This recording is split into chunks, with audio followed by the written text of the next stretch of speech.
Painful periods काफी लड़कियां सफर करती हैं, पता नहीं है क्या करना है। महिला अगर अपने प्राइवेट पार्ट्स को साफ करना चाहती है धोने को जगह नहीं है। कुछ बहुत सारे मिथ्स हैं सोसाइटी में। तो हमको पैसे और क्वालिटी के साथ हमें गलतफहमी हो गई है। कहीं एक हम फंस गए हैं। 10 रुपए की दवाई है, वो तो किसी ने ट्राई नहीं किया आज तक। घर पे जाके मैंने लाठियां तोड़ी और उनको खाना शुरू करवाया। लेकिन आप कह रहे हैं कि आप मेडिसिन ही नहीं लेते। स्पाइन कमजोर हो गई है उसके मसल्स। तो कई बार मुझे लगता है तो बेवकूफी है और बेवकूफी लेके आप अपनी बीमारी पाल रहे हैं। थोड़ा संभल के रहना, क्योंकि लेडीज को ये प्रॉब्लम ज्यादा हो रही है। तो हमारे यहाँ टॉयलेट को गंदा माना जाता है।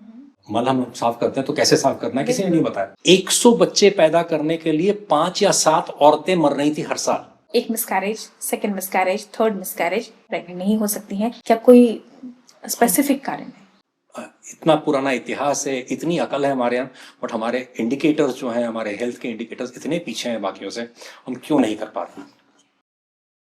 खुलुमबाई, नमस्कार, सत श्री अकाल, सलाम वालेकुम। मैं हूं आपकी होस्ट और दोस्त नेहा थापा। द एंड की एक और पॉडकास्ट में आप सभी का स्वागत करती हूं।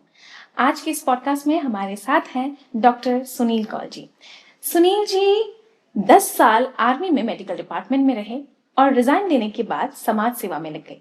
और उसके बाद सुनील जी ने London school of hygiene and tropical medical से पब्लिक हेल्थ में अपनी मास्टर्स की।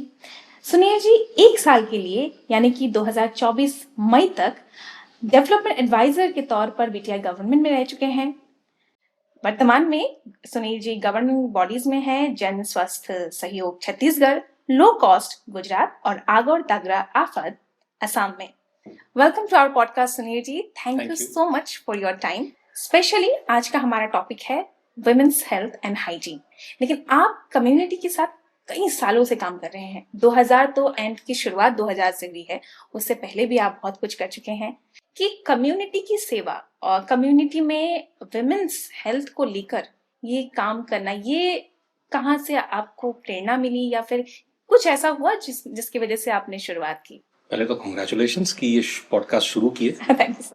मैं ये कहूँगा कि हमारे जितने भी हायरार्की हिंदुस्तान में है, कास्ट की हायरार्की है, क्लास की हायरार्की है, मगर सबसे नीचे हर क्लास की हायरार्की में उसकी औरत रहती है। और शर्म की बात ये भी है कहीं ना कहीं कि मैं डॉक्टर होते हुए हमें शर्म ये आती है कि भारत में शायद सबसे ज्यादा मेटरनल मोर्टेलिटी रेशो होगी। बहुत सारे देश हैं जहाँ पता नहीं कितने सालों से औरत मरी नहीं डिलीवरी के अंदर या डिलीवरी के कारण। उन्होंने कभी न्यूक्लियर बॉम्ब नहीं बनाया, उन्होंने कभी चंद्रमा के यान नहीं पहुंचाया, हमने वो सब पहुंचा दिया, मगर हम अपनी महिलाओं को बचा नहीं पाए हमने अपने। तो कहीं ना कहीं ये पढ़े लिखों और हमारे जैसे डॉक्टरों की भूल है। और इसीलिए लगता था कि भाई मैं भी उसी तरह से क्यों काम करूं, मैं कुछ और तरीके से काम करता हूं, तो वही किया। कोशिश अभी भी बहुत कम है, काम इतना बड़ा है कि उसमें रत्ती भर का भी काम नहीं हुआ अभी तक। विमेन्स हेल्थ और हाइजीन ये टॉपिक भी बहुत वास्ट है। शायद चेंज मुझसे ही शुरू होगा, मैं नहीं सोचूंगी तो नहीं होगा।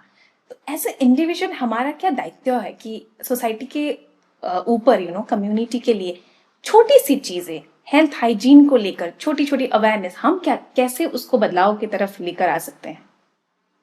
देखिए, आज घर घर में हमने लेटरिन के बारे में सोचा है, बाथरूम के बारे में नहीं सोचा। Very interesting. यस, महिला अगर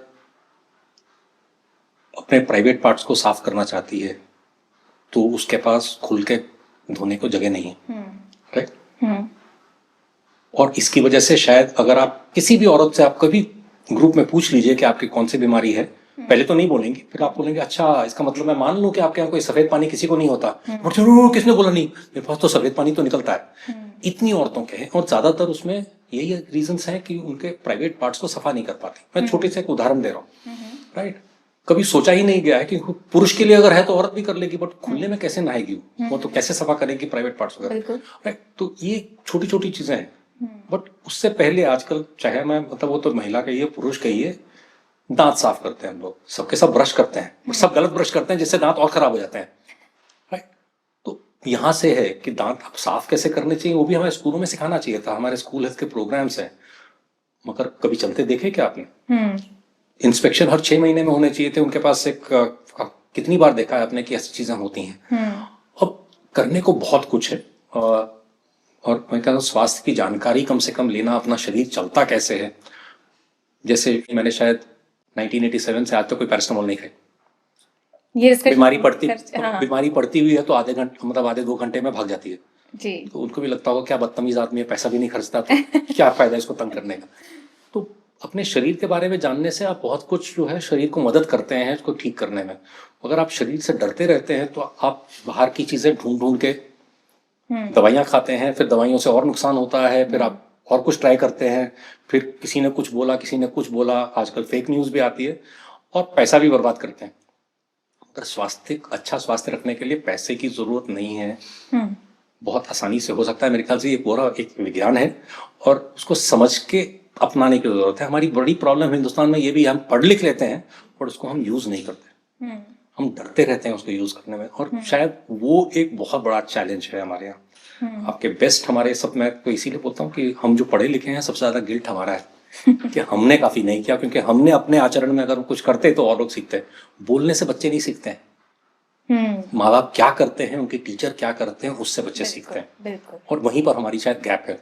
हम लोग पढ़ लेते हैं, गांधी जी की फोटो लगा लेते हैं, मगर गांधी जी की आकृति हम लोग पूजा करते हैं, गांधी जी की कृति जो है उन्हें विश्वास में नहीं करते। उसी तरीके से किताबों का है, साइंस का है। हम बोलेंगे कि हम साइंस पढ़े हुए हैं, मगर घर में आके 5 अंगूठी पहन लेंगे और पता नहीं क्या क्या राहु केतु हम लोग निकालते रहेंगे। तो ये स्वास्थ्य से जुड़ा हुआ मामला है, इसलिए बोल रहा हूँ। जी जी। साइंस, बहुत प्यार से साइंस समझने से आपको बॉडी अपने आप मेंटेन हो जाती है। कुछ बहुत सारे मिथ्स हैं सोसाइटी में, बहुत सारी चीजें हैं। मैं चाहूंगी कुछ ऐसे स्टोरीज के द्वारा आप उन जो घर में बैठकर ये पॉडकास्ट देख रही हैं, महिला हो या पुरुष हो, पुरुषों का देखना भी बहुत जरूरी है, क्योंकि चेंज तभी आएगा, है ना। कुछ ऐसी चीजें जो आप उनके साथ शेयर करना चाहें।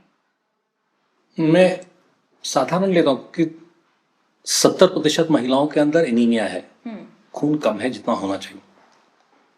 और मैं पुरुष के पेशेंट की बात कर रहा हूँ, बट वो महिला पे लागू होती है। मैं एक दिन साइकिल मार रहा था यहाँ से, और शाम का टाइम हो गया, किसी ने रोका कि आप एक पेशेंट देख सकते हैं क्या। उन दिनों हमारे पास कोई मोटरसाइकिल नहीं होती थी, हम लोग सिर्फ पहले 7 साल सिर्फ साइकिल पे चलते, और उससे भी मेरी सेहत मेंटेन्ड है।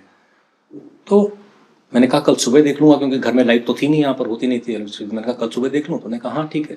तो मैं घर में गया तो पूरे जांच की मैंने उसकी, और मुझे अभी भी याद है कि मैंने उसमें कागज अपने प्रेस्क्रिप्शन में लिखा कि शायद एवरेज उसका, मतलब जो उसका ब्लड लेवल होगा शायद 3.5 होगा, जो 14 नॉर्मल है उससे कितना नीचे होगा। और उसने मुझे बताया कि उस टाइम की बात है, यह करीब 2005-6 की बात होगी। वो 20,000 रुपये खर्च कर चुके थे, और एकदम गरीब घर था, जिसमें मुश्किल से एक आय वाय का घर बना हुआ था, इंदिरा आवास योजना का घर बना हुआ था। तो उसे मालूम था, सब तरीके के टेस्ट हो चुके थे, मगर किसी ने उसका ब्लड टेस्ट, कि उसमें ब्लड स्मीयर होता है, किसी ने कराया नहीं था उसका। तो मैंने किसी और को बोला घर में कि उसको रिक्शा पे पीछे के अपने साइकिल पे पीछे बैठा के ले जाओगे, 2 चीज मेरे को कर दो, एक एक्सरे कर देना, और एक कहीं कोई कैंसर तो नहीं है अंदर में, क्या है, क्या वजह से ये 3.5 पे 4 पे, और 2 महीने से वो चल रहा था। और रिपोर्ट आने से पहले ही कि सबसे कारण कॉमन क्या होता है करके, मैंने उसको एक कीड़े की दवाई दे दी और बोला एक हफ्ते के बाद दोबारा ले लेना। और वो हमारी हेल्थ वर्कर होती थी उन दिनों, तो ये 2.5 रुपए की पड़ी, और साथ में आयरन की गोलियां मैंने उसको देनी शुरू कर दी। आप यकीन नहीं मानेंगे, 7 दिन के बाद वो साइकिल मार रहा था, आज भी जिंदा है। और उस टाइम, और हमने जब वो उसका बिल उठा था 7.5 रुपए का था, समझ। तो और वो मेरे पास फिर कुछ 3-4 साल पहले फिर से आया था, उसको कुछ बीमारी लग रही थी, और उसने कहा अगर मैं जाऊंगा तो वहीं जाऊंगा। तो हेल्थ जो है वो, आप ये भी जानते हैं मतलब कि हमारे मेंटल हेल्थ के कितने पेशेंट होते हैं हमारे यहाँ, और हम लोग 300 रुपए में उसका पूरे महीने की दवाई दे पाते हैं। और क्यों, तो स्वास्थ्य को पहले तो मेंटेन करना चाहिए, और मेंटेन जब नहीं हो पाता है, और कभी हम लोग मतलब दुनियादारी करने में हमारा स्वास्थ्य खराब होता है, तो उसको करने के लिए बहुत पैसे नहीं चाहिए होते हैं, मगर सही क्या कहूँगा, एडवाइस तो हम, मगर आजकल हमें एडवाइस भी जितने पैसे की मिलती है उतनी बड़ी, हम अगर कोई मुझे 10 रुपए की दवाई दे और दूसरा 50 रुपए की दे, मैं 50 रुपए की खरीदने को तैयार होता हूँ कि शायद वो जरा सा 10 रुपये क्या असर करेंगे मेरे पर। तो हमको पैसे और क्वालिटी के साथ हमें गलतफहमी हो गई है कि जब तक पैसा मैं नहीं खर्चा करूंगा, तुम, या कोई मुझे बोले कि आपकी बीमारी बहुत बड़ी नहीं है, तो है अच्छा मेरी बीमारी बड़ी नहीं है तो कहीं एक हम फंस गए हैं, और लोग एक पूरा कॉम्प्लेक्स है जो हमको ये सिखा रहा है कि भय करना चाहिए आपको, क्योंकि जितना आपके अंदर भय होगा उतना पैसा निकालेंगे, और एक इंडस्ट्री जब चलती है तो वो पैसे में लेती है। वापस आता हूँ कि और बहुत सारी स्टोरीज हैं जिसमें ऐसे ही एक जना जो था वो ऐसे करके अपने दोनों हाथ टांग उसके ऐसे पड़े हुए थे और बहुत दिनों से बाहर नहीं निकलता था। और तो मैं जब गया घर में तो मैंने देखा कि उसको एक रूमेटॉइड आर्थराइटिस है, देखा कि उसको गोल्ड तक के इंजेक्शन लग चुके हैं, फलाना लग चुके हैं, बट जो साधारण जो 10 रुपए की दवाई है वो तो किसी ने ट्राई नहीं किया आज तक। मैंने दोनों शुरू की और एक जने को वहां रख दिया उसके एक्सरसाइज करने के लिए हाथ पांव। 1 महीने बाद वो खेतों में काम करता था और 8 साल से वो बिस्तर के ऊपर था। यहां पर भी मैं कह रहा हूं कि यहां मैं मिला हूं लोगों को जिनको जॉन्डिस हुआ था और वो भी मलेरिया की वजह से। मगर जॉन्डिस का मलेरिया जो होता, मतलब जॉन्डिस जो मलेरिया के कारण आता था वो होता है ब्लड के टूटने से। उसमें लिवर खराब नहीं होता है। ब्लड जब टूटता है उसमें से कुछ पदार्थ निकलता है बिलिरुबिन और वो नॉर्मल हैंडल कर लेता है। जब एक साथ इतना ज्यादा ब्लड टूटता है मलेरिया में तो लिवर संभाल नहीं पाता है उतना, तो वो एक्स्ट्रा होके आपकी आंखों में थोड़ा दिख जाता है। तो उसको किसी ने बोल दिया था, किसी डॉक्टर ने बोला था कि भाई आप कोई ये गाहरी मांस भी नहीं खाना आपको और मतलब तेल की चीज मत खाना फलाना है क्योंकि जॉन्डिस हो गया आपको। कायदे से डॉक्टर बोलना नहीं चाहिए, क्वालिफाइड डॉक्टर, बट वो भी बोल दिया था। और वो उसने वापस बताना भूल गया कि तुम नॉर्मल हो गए। तो 2 साल तक वो लेता नहीं था और उसके अंदर विटामिन B12 की कमी आ गई थी। तो वो लाठी लेके कभी कभी चलता था और लेटा रहता था पूरा टाइम। घर पे जाके मैंने लाठियां तोड़ी और उनको खाना शुरू करवाया। 1 महीने के अंदर वो भी नॉर्मल हो गए। तो ये कई बार बड़ी शर्म आती है कि इसके लिए मैं आज आपको ये कहानियां सुना रहा हूँ। शर्म ये आती है कि ये तो आपको एडवाइस 5 रुपए भी नहीं, फ्री में आपको मिलनी चाहिए थी। और 2-2 साल किसी ने 6-6 साल बिस्तर पे काटे हैं क्योंकि किसी ने उसको सही एडवाइस नहीं दी। और ये एडवाइस के लिए पैसे नहीं लगते, सिर्फ पढ़ना चाहिए। आजकल गूगल पे बहुत मिल जाता है और विश्वास करके उस पर चलना एक। और मैंने जैसे बोला भारत के अंदर पढ़ हम बहुत लेते हैं पर उसको अपनी जिंदगी में उतारना हमको बहुत मुश्किल लगता है। तो वो भी एक समझना पड़ेगा कि ज्ञान है, आप सही जगह से ज्ञान लें और उसके बाद उसको इस्तेमाल करें। मैं खुद कहूँ तो रेगुलर बेसिस में गैस्ट्रिक का टैबलेट हो, सर्दी हो रही है, एलर्जी हो रही है, कितने सारे टैबलेट्स चलती रहती है। इवन प्रेस्क्राइब मेडिसिन है सारे कि नहीं लेना पड़ेगा बिकॉज आपको प्रॉब्लम्स हैं। लेकिन आप कह रहे हैं कि आप मेडिसिन ही नहीं लेते, कंज्यूम ही नहीं करते। So what is this reason behind it? नहीं, मैं एक जने की वजह से विज्ञान नहीं बनता, मगर मैं विज्ञान से एक इंसान बन सकता है। तो मैं ये नहीं कर रहा हूँ कि हर इंसान को बिना दवाई के चलना। और किसी को कैंसर हो गया और मैं कहूँ कि वही दवाई मत लीजिएगा तो शायद नुकसान बहुत ज्यादा हो जाएगा शायद। तो मैं वो नहीं कहना चाहता हूँ, बट मैं कह रहा हूँ कि अगर अपनी शरीर को सुनना सीखें और जो चीज हो रही है उसका समझे। जैसे किसी को कमर में दर्द हो रही है वो, या उसके सियाटिका हो रहा है, तो बॉडी बता रही है कि भैया आपकी स्पाइन कमजोर हो गई है, उसके मसल्स। तो एक्सरसाइज करना शुरू करेंगे तो आपकी नसें जो है वो स्पाइन तगड़ी हो जाएगी, नसें दूर हो जाएंगी, प्रेशर हट जाएगा, आपको दवाई खाने की जरूरत नहीं पड़ेगी। आप चंद दिनों के लिए दवाई खा लीजिए शायद कि जिससे आप एक्सरसाइज करना सहन कर सकें, उतना भी चलेगा। मगर लगातार मैं दवाई लेता रहूं और फिर एक्सरसाइज जो करनी थी वो ना करूं तो बेवकूफी मानी जाएगी कि आप पैसा करने को तैयार हो। तो आजकल वैसा ही हो गया है कि एक्सरसाइज करने के लिए हम लोग जिम में जाते हैं, पैसा देते हैं, तब एक्सरसाइज करते हैं। मगर जब साइकिल मार के हम जा सकते थे उसकी जगह हम लोग कार में जाएंगे। तो कई बार मुझे लगता है तो बेवकूफी है और बेवकूफी लेके आप अपनी बीमारी पाल रहे हैं। तो वैसे ही मैं कह रहा हूँ। दूसरा है कि शांति बहुत ज्यादा, मुझे ये चाहिए वो चाहिए, एंग्जाइटी इतनी हो जाती है जिंदगी में। मुझे सबको अमिताभ बच्चन बनना है या शाहरुख खान बनना है या प्रेशर है। हाँ, प्रेशर। तो जरूरी नहीं है कि ये करने से ही होगा उनकी जिंदगी अच्छी रहेगी। राइट, जिंदगी बहुत कम में चल जाती है और इतना ज्यादा पैसा लेके करोगे क्या? बंद मुट्ठी आए थे खुली मुट्ठी जाना सबने सीखा हुआ है ना। पैसा किसी को लेके आप जा नहीं सकते वापस। तो इतना बर्बाद क्यों कर रहे हैं हम लोग अपने आप को? तो एक शांति अपनी रखें कि जो जिस टाइम करें बहुत सोच के कदम लें और उसके बाद खुश रहें कि जो मैंने किया वो सही किया। कभी गलती होती है तो माफी मांग लो, खत्म। आपस में रिश्ते सुलझा लो, आमने सामने मिलकर बात कर लो। पेपर में जाके मत बोलिए उसको, जाके बोलिए कि भाई मुझे बुरा लग रहा है आपने तो मुझे ये बोला।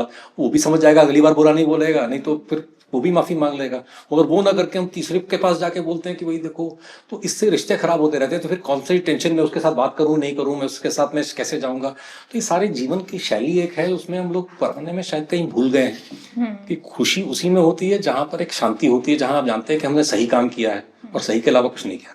मगर आजकल हम नौकरी कर रहे हैं, पैसे के लिए कई बार हम मुंह बंद रखते हैं, अंदर से कुंठा होती रहती है कि अंदर में मैंने जो किया वो तो गलत किया। तो वो बीमारियों को पैदा भी करता है, मेरे को लगता है, तो अपने आप को कमजोर करता है। तो एक जीवन शैली है जो आजकल हम लोग लगातार बोलते हैं लाइफस्टाइल चेंज, बट वो लाइफस्टाइल चेंज का मतलब क्या है वो शायद समझना पड़ेगा। और वो सिर्फ धर्म से नहीं आता, मैं तो नास्तिक आदमी हूँ, मगर वो शायद इससे जरूर आता है कि सच्चाई है, ईमानदारी है, या साफ हवा है, साफ पानी है। कोई सफाई और सच्चाई, इन दोनों के अंदर आपके 90% आपकी स्वास्थ्य आपका ठीक रहेगा। बोलूंगा हाइजीन, सफाई जिसको। यस, लाइक बहुत इंटरेस्टिंग बातें आपने की सुनील जी, काफी सारी चीजें आपने शेयर की। अब मैं खुद एनकाउंटर होती हूँ बहुत सारे केसेस को लेकर, जैसे कि यूटीआई की समस्या, यूरिन इन्फेक्शन। मतलब घरों में एवरी लाइक कहीं पर भी जाऊं तो उस घर में कोई ना कोई ऐसा होगा जो कहेगा कि नहीं, यूरिन इन्फेक्शन के लिए मेडिसिन चल रहा है, यूटीआई की समस्या हो रही है। महिलाओं का ज्यादा है ना। और काफी मैं बता रही हूँ, काफी मैंने सुना है, कहीं पर भी जाती हूँ तो ये सब, और मतलब खुद को भी पैनिक ऐसा फील होता है कि क्यों हो रहा है। घर में भी बोलते हैं कि थोड़ा संभल के रहना, क्योंकि लेडीज को ये प्रॉब्लम ज्यादा हो रही है, तो है ना, थोड़ा आपको पब्लिक टॉयलेट्स में नहीं जाना है, ये नहीं करना है। लेकिन what is the reason behind? क्योंकि हाउस वाइफ है, घर पर ही है, साफ सफाई अच्छी सही करती हैं महिलाएं घर पे, फिर भी ये समस्याएं जो है वो देखने को मिलती है, सुनने को मिलती है। So what do you think is the reason behind? मैं ज्यादातर कारणों में से 3 बड़े कारण मानूंगा। 100% एक साइंस का ब्रॉडकास्ट नहीं कर पाते, पर 3 मुख्य कारण मैं बोलूंगा। एक है कि जो प्रकृति का दिया हुआ कारण है कि पुरुष के मुकाबले महिलाओं में ज्यादा होता है, क्योंकि पुरुष का जो पेशाब का और टट्टी का रास्ता जो है वो उसमें काफी अंतर होता है, और महिलाओं का एकदम पास में होता है। महिलाओं का जो पेशाब की नली है बहुत छोटी होती है।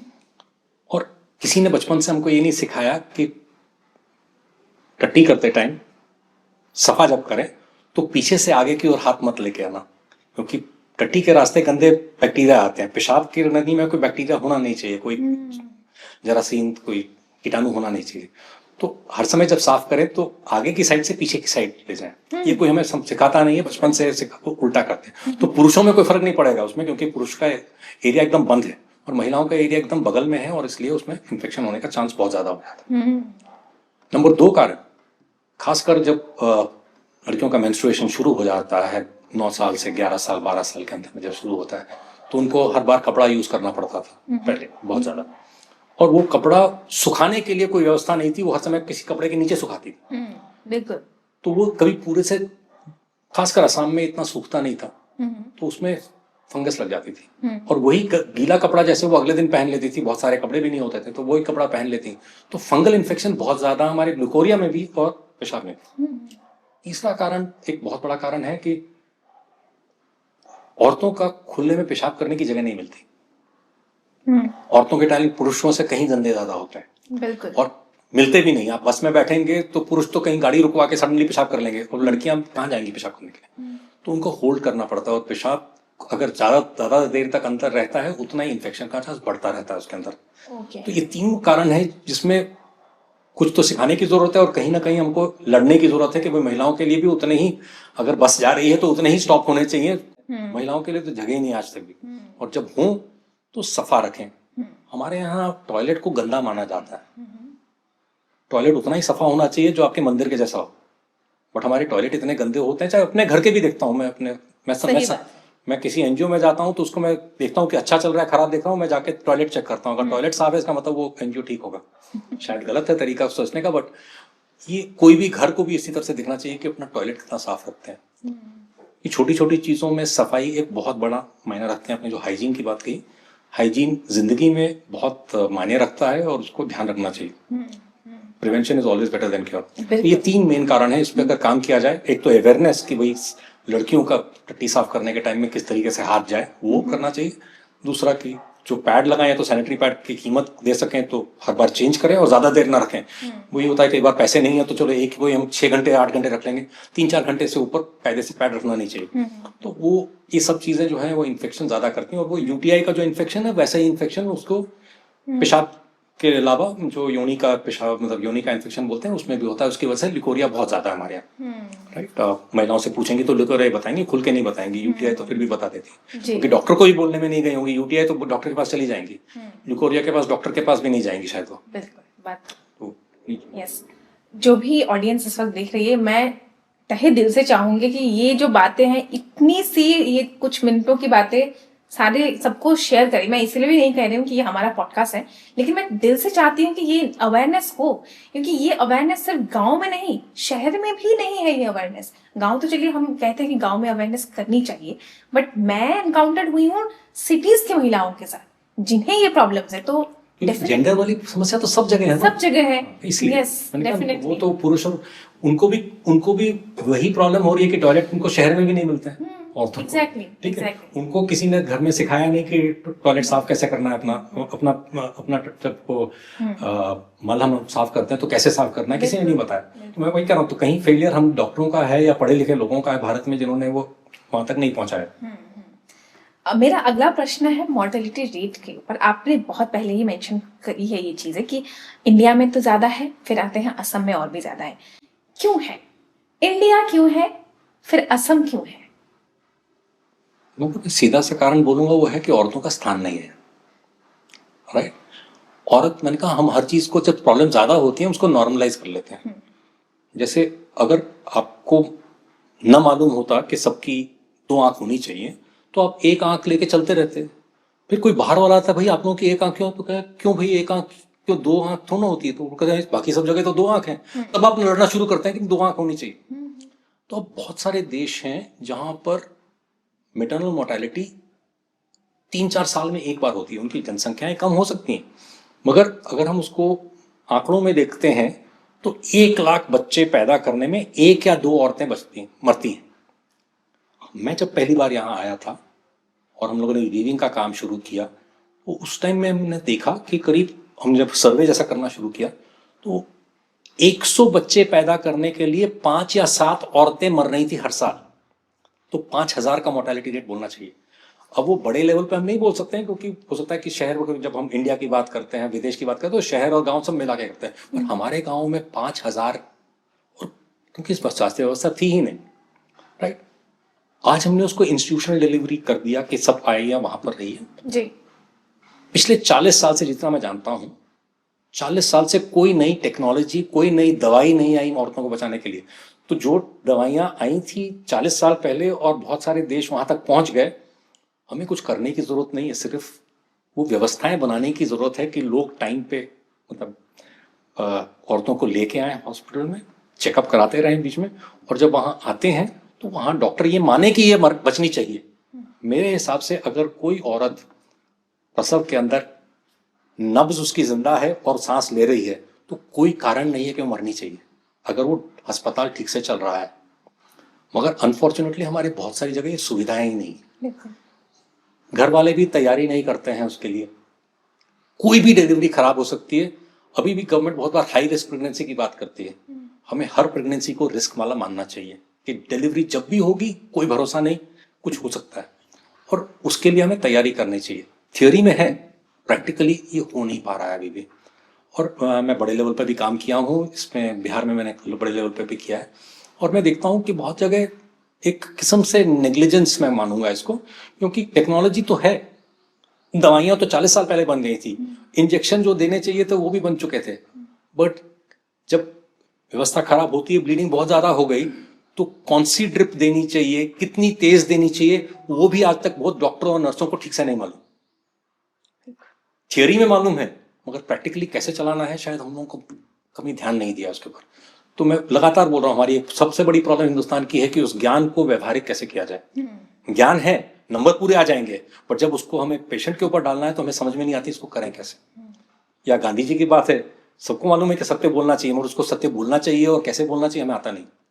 तो सारी समस्या वहां पर है, हम कैसे प्लान पॉलिसी हमारी विश्व की सबसे बेस्ट बन जाती है और हमको मालूम है कि हमारा आंगनवाड़ी कैसे चलता है या हमारी स्वास्थ्य सेवा, तो वहाँ एक समस्या है। और यही कारण है कि मैटरनल मोर्टेलिटी जो कम हो सकती थी वो कम नहीं हो पा रही है। मतलब पहले से काफी कम हुई है मैं कहूँगा भारत के अंदर, बट जितनी होनी चाहिए ऐसे देश में जहाँ हमारे पास इतनी टेक्नोलॉजी है कि हम सबसे बढ़िया कंप्यूटर बना सकते हैं, हम हवाई जहाज तक बनाते हैं, हम स्पेस क्राफ्ट बना रहे हैं, तो कोई वजह नहीं है सर। इसीलिए मैं कहता हूं कि महिला का स्थान नहीं है हमारे परिवारों के अंदर और हमारे दिमाग के अंदर। इसकी वजह से शायद हम मरने दे रहे हैं उनको। जिस दिन हम ठान लेंगे कि मान लीजिए, मुझे लगता है हम विश्व के बेस्ट होंगे।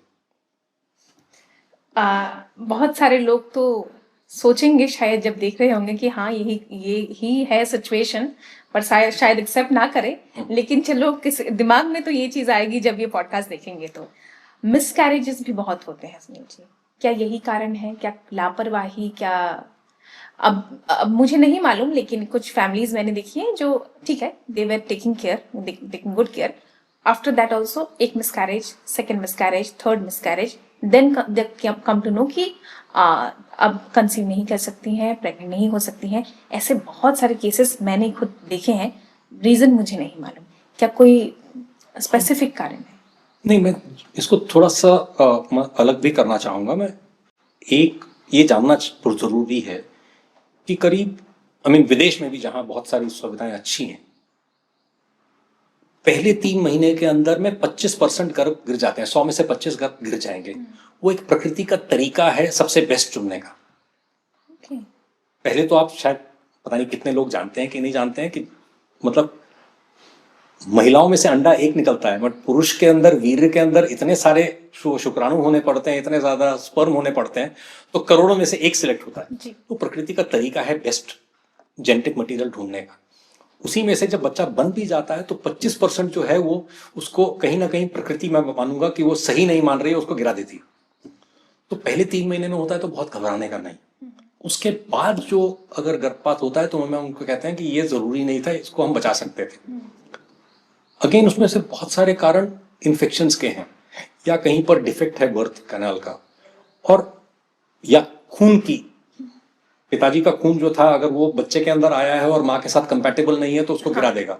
ऐसी चीजें, तो ये छोटी मोटी चीजें हैं जो जैसे ही मतलब जितना जल्दी हो सके अगर गर्भवती है अपना चेकअप करा ले, और वो चेकअप ठीक से हो। ये नहीं कि सिर्फ उसको सब ठीक है पूछ लिया, उसके ब्लड टेस्ट जितने होने चाहिए वो हो जाए। बीच बीच में 1 या 2 अगर अल्ट्रासाउंड करके देख सकते हैं तो ये गर्भपात होने की मतलब पहले से बहुत कम हो जाएगी।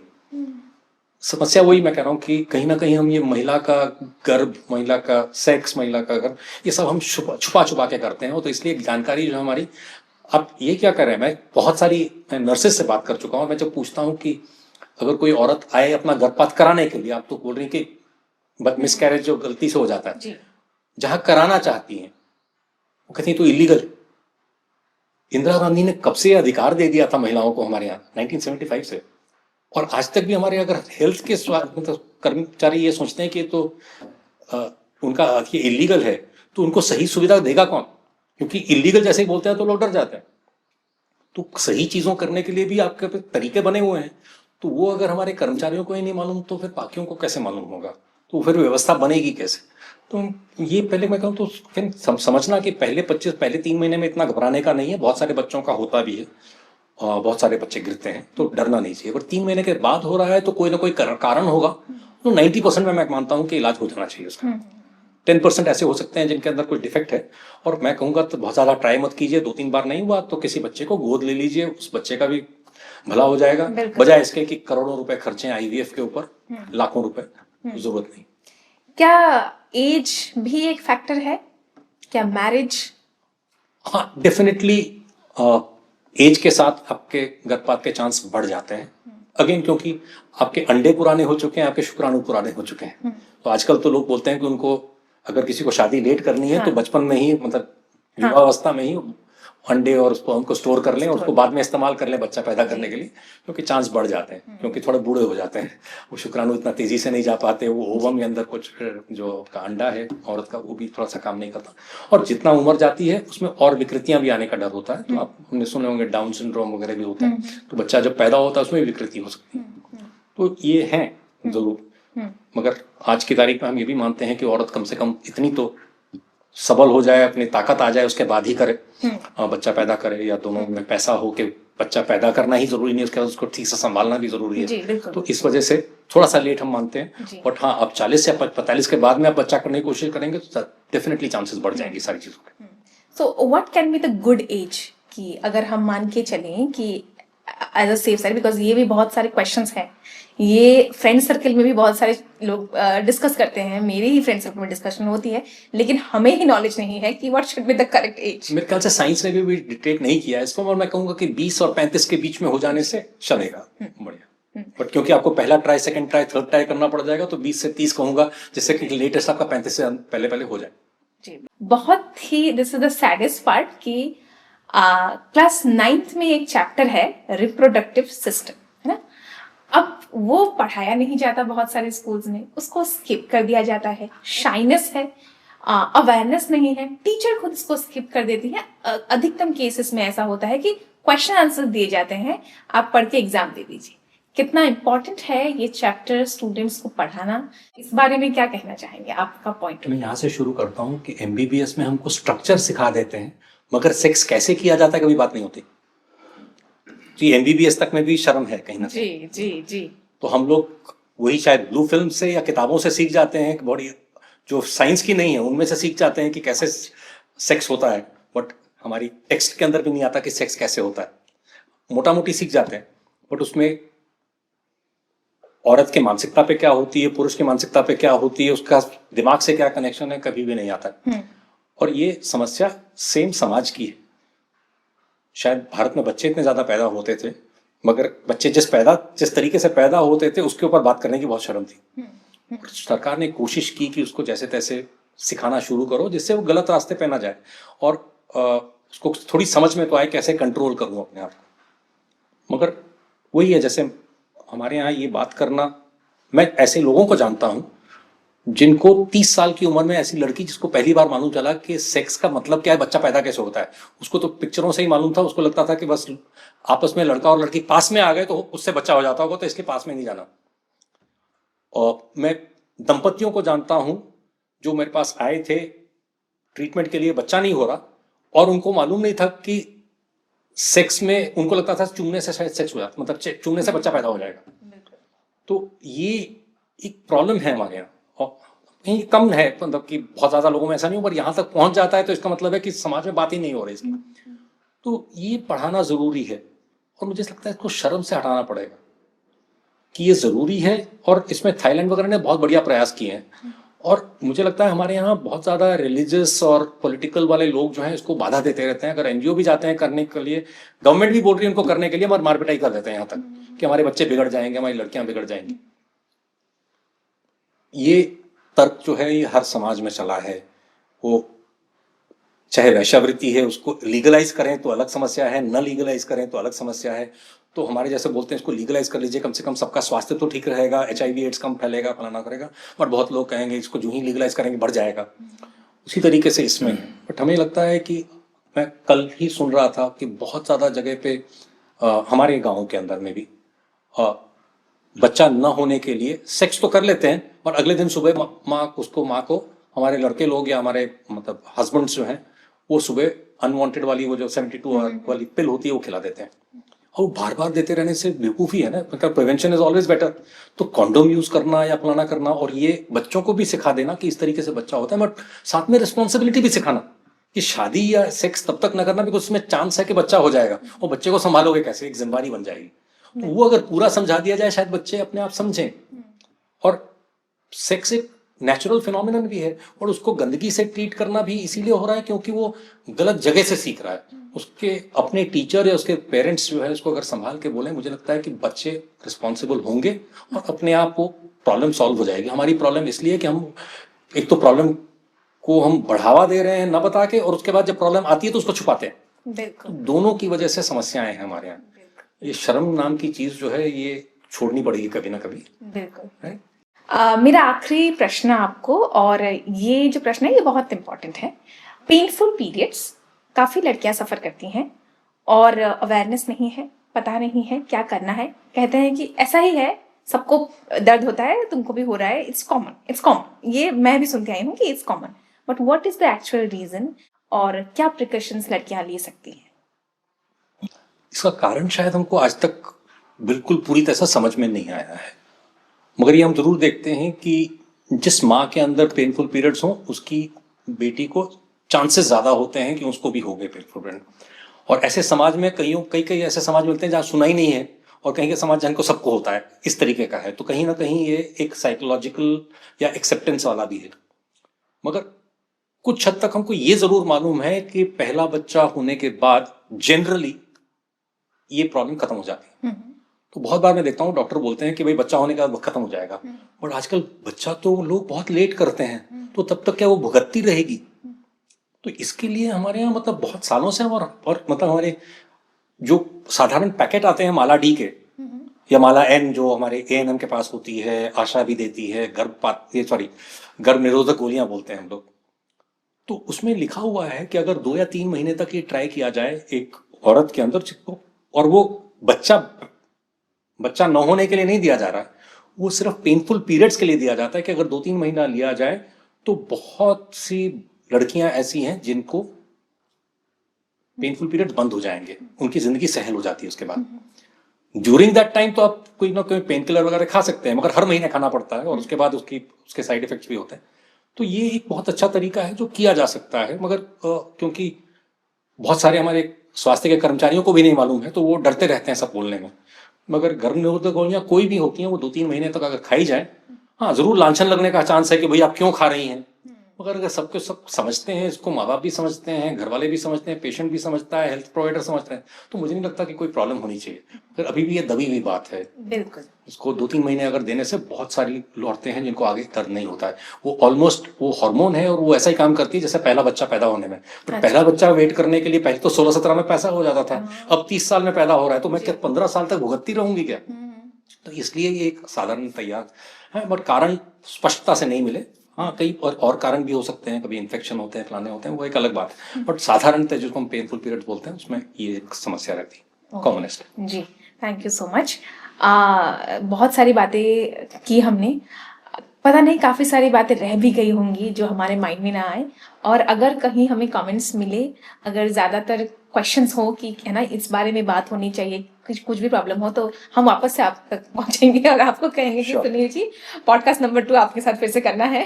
लेकिन जाते जाते जो ऑडियंस देख रही है, सिर्फ महिलाएं नहीं, पुरुष भी हैं, युवा हैं, भारत युवाओं का देश है, आप अगर हेल्थ और हाइजीन को लेकर भी कोई एक मैसेज देना चाहें?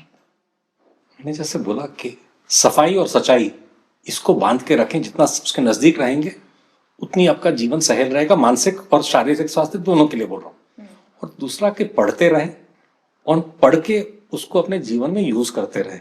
सिर्फ पढ़ने से भी कोई फायदा नहीं होने वाला, और आज की तारीख में बोलूंगा सिर्फ अपने आप को बदलाव नहीं करना, अपने इसको बदलाव करने से दूसरे में भी बदलाव लाने की कोशिश कीजिए, तो जल्दी शायद हम लोग सब एक अच्छा समाज और एक क्या बोलूंगा गौरवपूर्ण समाज हम लोग कर देंगे। नहीं तो शर्म आती है कई बार अपने आप को हिंदुस्तानी कहने में, कभी कभी जब लगता है कि इतनी तरक्की कर चुके हैं,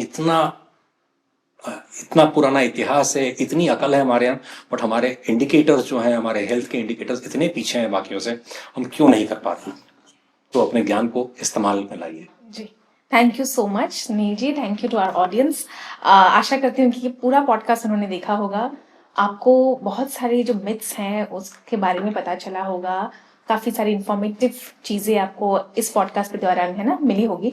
कुछ भी प्रश्न हो फिर से एक बार आप जरूर कमेंट करें और हम कोशिश करेंगे कि आपके सारे डाउट्स हम क्लियर करेंगे। आज के पॉडकास्ट में इतना ही, फिर मिलूंगी अगले पॉडकास्ट में और कुछ इन्फॉर्मेटिव चीजें ही आप लोगों के लिए लाई जाएगी। तब तक आप एंड को सब्सक्राइब करें, वीडियो को लाइक करें और शेयर बिल्कुल करें, इसलिए नहीं क्योंकि ये हमारा पॉडकास्ट है, इसीलिए क्योंकि ये जानकारी लोगों तक पहुंचनी बहुत जरूरी है। मैं नेहा थापा आपसे लेती हूँ विदा, फिर मिलेंगे अगले पॉडकास्ट में। Thank you so much. Thank you.